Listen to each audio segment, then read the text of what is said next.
Easter blessings, everyone.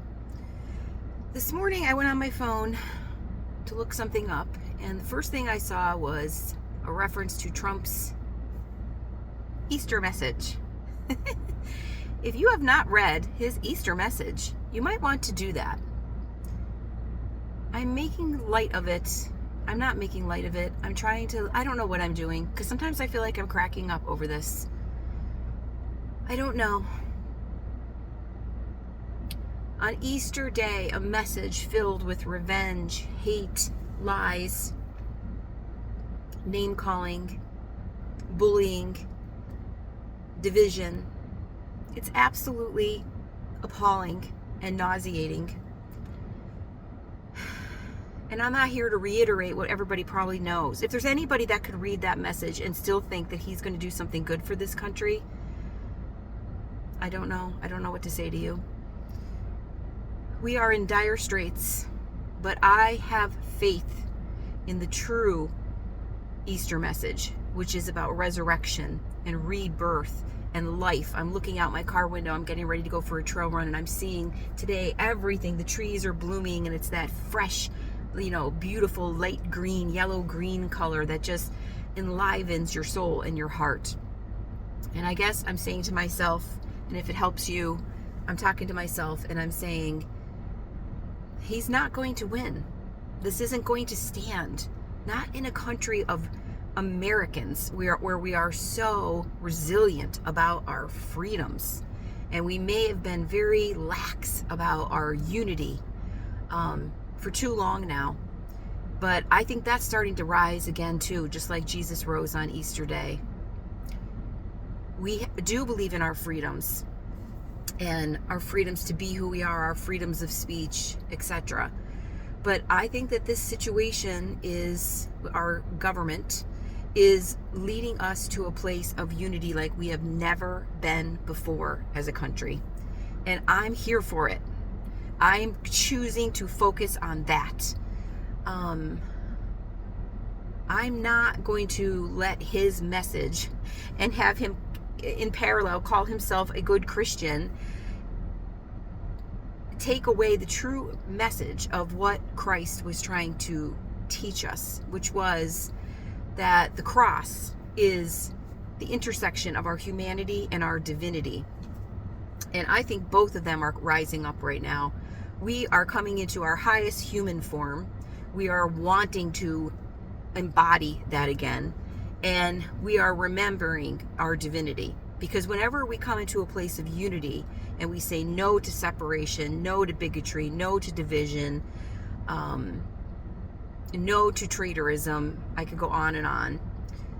When we come into unity, we are coming into our true place of what it means to be a divine being. Because unity means that we united for all. We see that we are all one, and that we only can grow and evolve and flourish, truly flourish, like the trees, like the plants in the springtime, when we come together. When we come together and we make choices and decisions for the greater whole.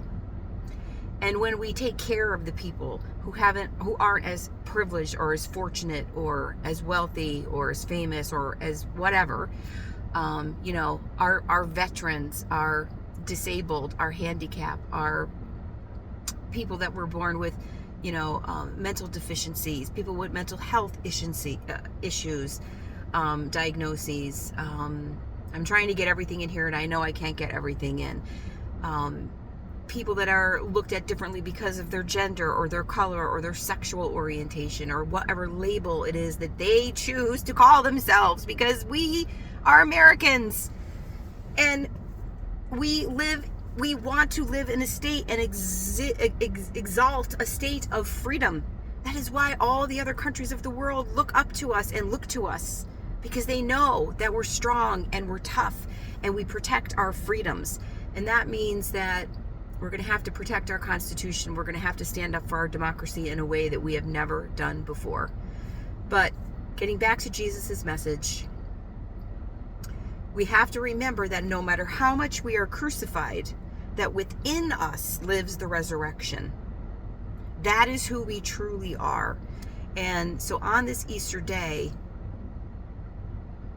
disregard what this corrupt, vile man is saying and doing to make everybody feel horrible in general, horrible about each other, horrible about our country, horrible about our planet. We have the choice to not latch onto that. We have the choice to decide where we're going. And I watch all these marches and I'm just so enamored by them and proud. And I was going to participate in one yesterday, but I didn't feel well and I was afraid that it was going to overwhelm me with its intensity.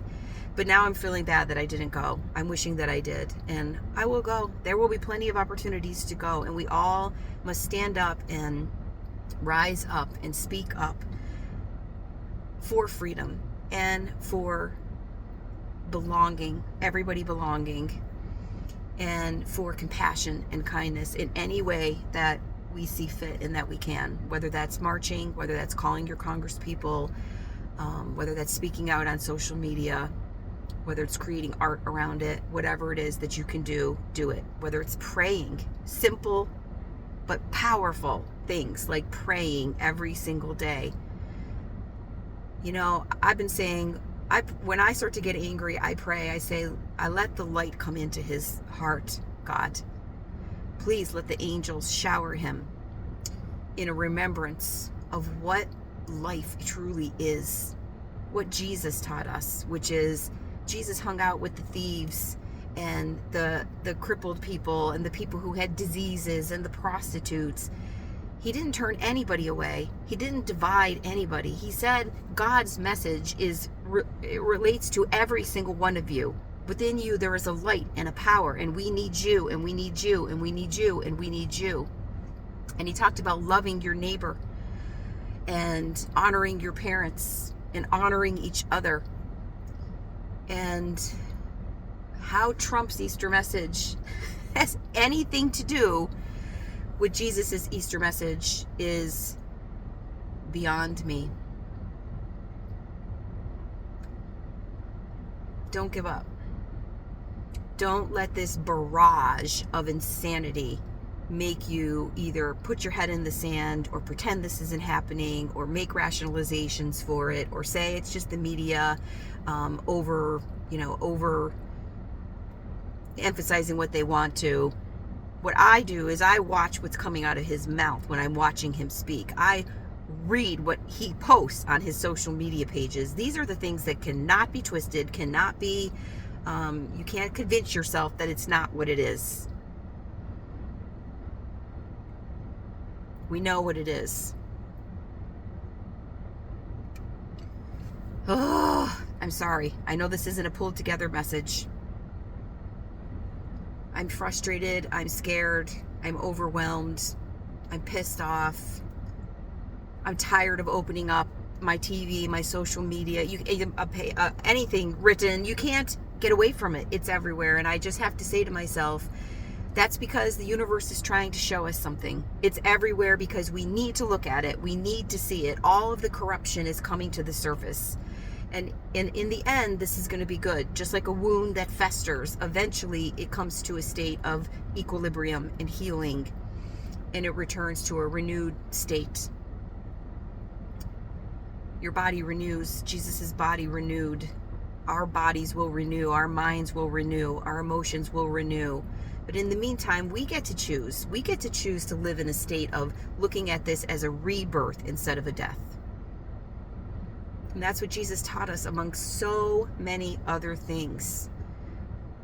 The power, the light is within you. You get to choose how you focus, how you see, what you project. You get to be love. You get to be light. You get to understand that these are the true powers of the universe and the way that transformation, and transcendence comes about. Because Jesus transcended the crucifixion. He said, I am God. God is within me. And that means that I can transcend anything that the outside world throws at me. So on this Easter day, let us give thanks to all of the many messages that I didn't even hardly touch upon here. that Jesus brought to us. We're all little children that come into this world through the power of the Great Mother who watches over us, nurtures us, guides us, protects us. We start out as little children and we rise and ascend into masters of light. And yes, I am comparing us to Jesus. Yes, I am. We have to believe that his message, his light, what he was teaching lives within us. If it doesn't live within us, we can never bring it to the surface. And I think that's what he was trying to show us. He was trying to show us that we're made for these times. Perhaps we are the second coming. We are made for these times. And we will resurrect. We will ascend. We will win, for lack of a better word. It's not about winning, is it? But it's love will win. Love will win. Happy Easter, everyone. Sending you blessings.